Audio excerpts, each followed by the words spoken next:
يخلي عيلة كاملة من الكلاب المنقطة تتقلب حياتهم لجحيم. وهل الهروب من رويلا كان سهل زي ما بنشوف في الكرتون ولا لأ؟ تعالوا نحكي الحكاية من الأول خالص. بيبدأ الفيلم في لندن وبنشوف بطلنا بنجر اللي بيتكلم عن صاحبه راجي، وبيقول لنا إنه بيحب الموسيقى جدا، وبالرغم من إنه ذكي ووسيم إلا إنه لسه ما اتجوزش لحد دلوقتي، وعلشان كده بيقف بنجر في الشباك علشان يختار عروسة الراجي. وبيمر من قدام بنجر ستات كتير لكنه ما بيعجبوش ولا واحدة فيهم، وده بسبب الكلاب بتاعتهم، لحد ما بيمر من قدامه كلبة بيقع في حبها. وأول ما بيبص على صاحبتها بيلاقي إن شكلها جميل قوي، فبيقرر إن دي هتكون عروسة راجي. ولما بيعرف إنهم رايحين للجنينة بيحاول بنجر ينادي على راجي علشان يروح وراهم، لكن للأسف راجي ما بيخلصش عزف قبل الساعة 5، وعلشان كده بيروح بنجر يقدم ساعة الحائط للساعة 5 وبينادى على راجي. ولما بيشوف راجي الساعة بيلاقيها 5 بيقرر إنه ياخد بنجر ويطلعوا يتمشوا شوية. وبيفضل بنجر يشد راجي لحد ما بيوصلوا للحديقة، وبيفضل يدور هنا وهنا لغاية ما بيوصلوا للكلبة وصاحبتها أنيسة. وبيقعد بنجر وراجي قدام البحيرة من غير ما يعملوا حاجة.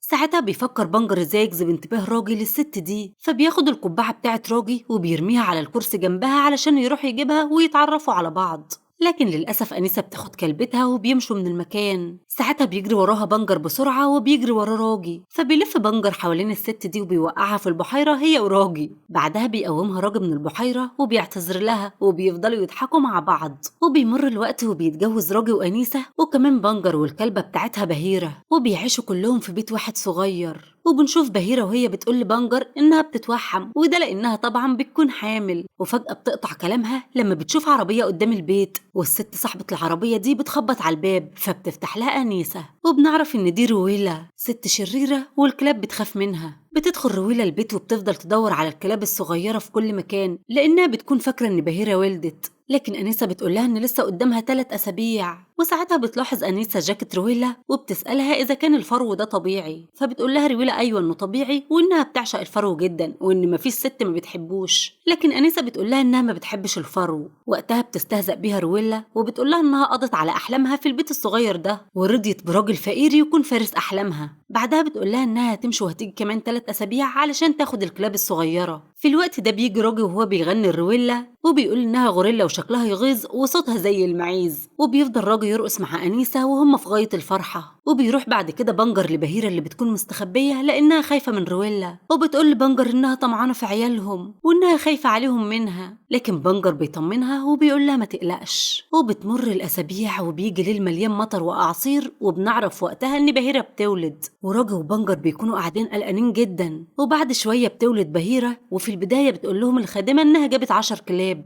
لكن المفاجأة إن بهيرة بتفضل تولد لحد ما بتجيب 15 كلب. وللأسف بعد شوية بتخرج الخادمة بكلب منهم وبتقول لهم إنه مات. فبيفضل راجل يعمل إنعاش للكلب ده لحد ما بيصحى، وبكده بيكون بنجر عنده 15 كلب. وبيفرح بنجر وكل اللي موجودين، لكن الفرحة دي بتنتهي لما بيتفاجئوا بوجود رويلا اللي دخلت للبيت بدون إذن وسمعت عدد الكلاب. وبتقول رويلا لأنيسة إنها هتاخد كل الكلاب دي، وبتسألها عايزة فلوس كام فيهم، لكن أنيسة بترفض وبتقول لها إنها مش هتقدر تفرط في الكلاب دي. وقتها بتستفزها رويلا وبتقول لها إنها مش هتعرف تأكلهم كلهم لأنها بتأكل نفسها بالعافية، وعرضت عليها تدفع ضعف ثمنهم. لكن روجي بيعترض بغضب وبيقول لها إنهم مش هيبيعوا ولا كلب. فبتتضايق رويلا جدا وبتزعق فيهم وبتشتمهم وبتوعدهم انها تاخد الكلاب دي بس بطريقتها. وقتها بينزل بنجر وهو في منتهى السعادة وبيطمن بهيرة وبيقول لها ان رويلا مش هتاخد ولا كلب منهم لان راجي طردها. وبتمر الايام وبيكبروا الكلاب الصغيرة وبيكونوا قاعدين مع باباهم ومامتهم بيتفرجوا على التلفزيون ومندمجين جدا. وبعد ما بيخلص البرنامج بتاعهم بتاخدهم بريتا علشان يناموا، وبتخرج بريتا وبنجر مع راجي وأنيسة يتمشوا في الشارع. وقتها بنلاحظ من بعيد ان في شخصين بيراقبوهم لحد ما بيخرجوا، وبيروحوا يرنوا جرس البيت وبيقولوا للخادمة انهم من شركة الكهرباء وجايين علشان يصلحوها، لكن الخادمة بتقول لهم انهم ما طلبوش حد وبتحاول تقفل الباب،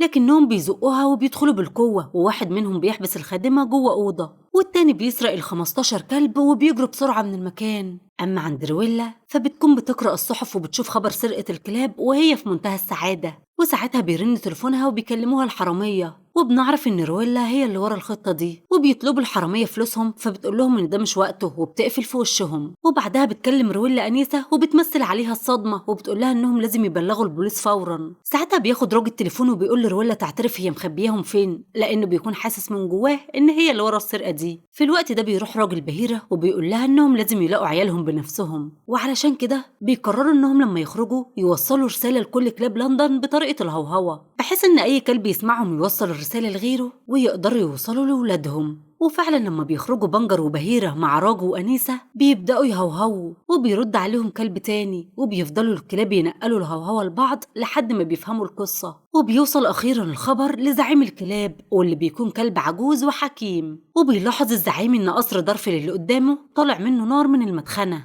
فبيروح بسرعة ومع الرقيب بتاعه واللي بيكون قط، وبيأمر الزعيم الرقيب إن هو يتسلل القصر ويعرف إيه اللي بيحصل جواه. وفعلا بيدخل القط وبيتفاجئ لما بيلاقي الكلاب المنقطة، وبيسألهم إذا كانوا هم الكلاب المخطوفين، لكن كلب منهم بيرد وبيقول له لأ، وإن في ناس اشتروهم ودفعوا فلوسهم، لكن في مجموعة كلاب جديدة لسه جاية ولابسة أطواق وقاعدين قدام التلفزيون. فبيروح القط علشان يتأكد، وبيتفاجئ بالحرامية اللي قاعدين في المكان، فبيحاول إنه يعد الكلاب وبيلاقيهم 15 كلب، وبيعرف إنه دول ولاد بنجر. وفجأة بيحس الحرامي بالقط، فبيجري القط وبيهرب بسرعة من المكان. وبيروح القط وبيبلغ الزعيم بوجود كلاب بنجر في المكان. ساعتها الزعيم بينشر الخبر لحد ما الخبر بيوصل لبنجر وبهيرة، وبيعرفوا إن أولادهم موجودين في قصر دارفيل، لكن المكان ده بعيد جدا. ساعتها بيتأكد بنجر إن رويلا هي اللي خطفتهم لأن ده القصر بتاعها، وبيقرر إن هو وبهيرة هيسافروا للقصر ده فورا. وفعلا بينطلقوا في وسط الثلوج والأعاصير لمسافات طويلة جدا.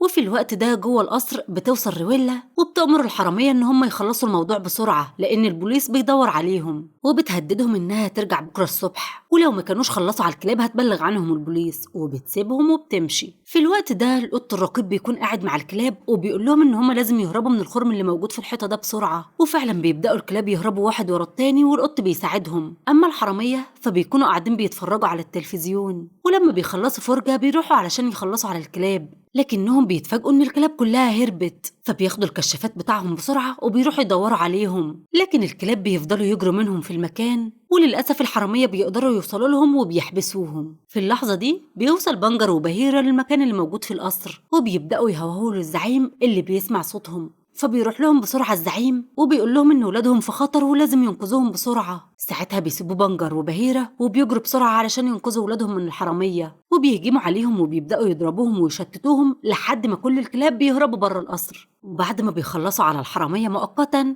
بيروحوا بنجر وبهيرة لعيالهم وبيسألوهم لو كلهم موجودين، فبيقول لهم ابنهم الصغير إنهم كلهم موجودين وإن في كمان 99 كلب غيرهم. ولما بتسألهم بهيرة ليه رويلا عايزاهم كلهم بيعرفوا الحقيقة المرعبة، رويلا عايزاهم علشان تعمل منهم جواكت فرو. فبينصدم بنجر وبهيرة وبيقول بنجر إن هم لازم يرجعوا فورا للندن وهياخد الكلاب كلها معاه، وبيشكر بنجر الزعيم وبيسيبه وبيمشي بسرعة. وساعتها بيوصلوا الحرامية للمكان وبيضربوا الزعيم وبيفضلوا يدوروا على الكلاب في كل مكان، لكن الحصان صاحب الزعيم بيضربهم وبيكسروا الحيطة. وللأسف وقتها الحرامية بيشوفوا الكلاب وهم بيهربوا، فبيروحوا يركبوا عربيتهم بسرعة علشان يمسكوهم. ووقتها الكلاب بيروحوا بسرعة يستخبوا في كهف من غير ما يسيبوا أثر وراهم، وأول ما بيشوفوا إن عربية الحرامية مشيت بيخرجوا من الكهف علشان يكملوا طريقهم من تاني. وللأسف بعد شوية الجو بيكون برد جدا والتلج في كل مكان، ولحسن الحظ بيقابلوا في طريقهم كلب تاني وبيقول لهم يجوا يرتاحوا عندهم في مزرعة الألبان، فبيشكروا بنجر جدا وبيروح معاه للمزرعة. وهناك بيقولوا الكلاب لبهيرة انهم جعانين جدا، فبيقولوا لهم البقرات انهم ممكن يجوا يشربوا منهم لبن،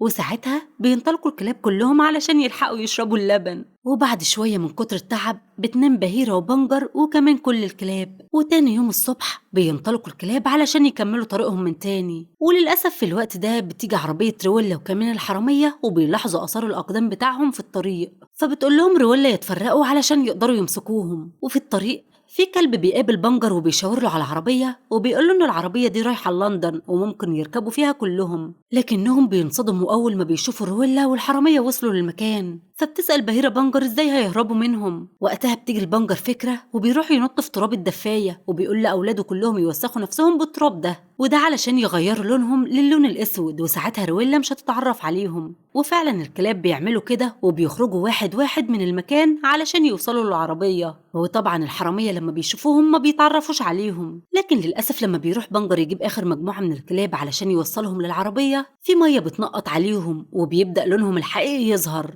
ولسوء حظهم رويلا بتشوفهم وبتجري وراهم هي والحرامية بتوعها، لكن لحسن الحظ العربية بتتحرك بالكلاب بسرعة. بس للأسف رويلا ما بتستسلمش وبتفضل تجري وراهم بالعربية بتاعتها، وبتفضل تخبط في العربية وبتكون خلاص على وشك إنها توصل للكلاب، لكنها بتقع من فوق جسر. وبالرغم من كده بتفضل رويلا تتحرك بالعربية بتاعتها من تاني لحد ما بتوصل لعربية الكلاب. بس فجأة بتحصل مفاجأة غير متوقعة، وبيظهروا الحرامية بعربيتهم من الاتجاه المعاكس وبيخبطوا في عربية رويلا وبيدمروها خالص. أما في بيت راجي وأنيسة فبيكونوا قاعدين وزعلانين، وبيسأل راجي ليه بنجر وبهيرة هربوا من هنا، وفجأة بيقطع كلامهم صوتها وهوة كلاب. فبتروح الخادمة تفتح الباب وبتتفاجئ بكلاب سود قدامها، لكنهم بيكتشفوا على طول انهم بنجر وبهيرة وعيالهم، وبينصدموا لما بيلاحظوا باقي الكلاب اللي معاهم وبيعدهم كلهم. وعلشان كده بيقرر راجل انه يبيع البيت ده ويشتري بيت اكبر في الريف ويكون عندهم مزرعة كلاب منقطة. وبيفضل راجل يعزف لهم وبيغني وسط الكلاب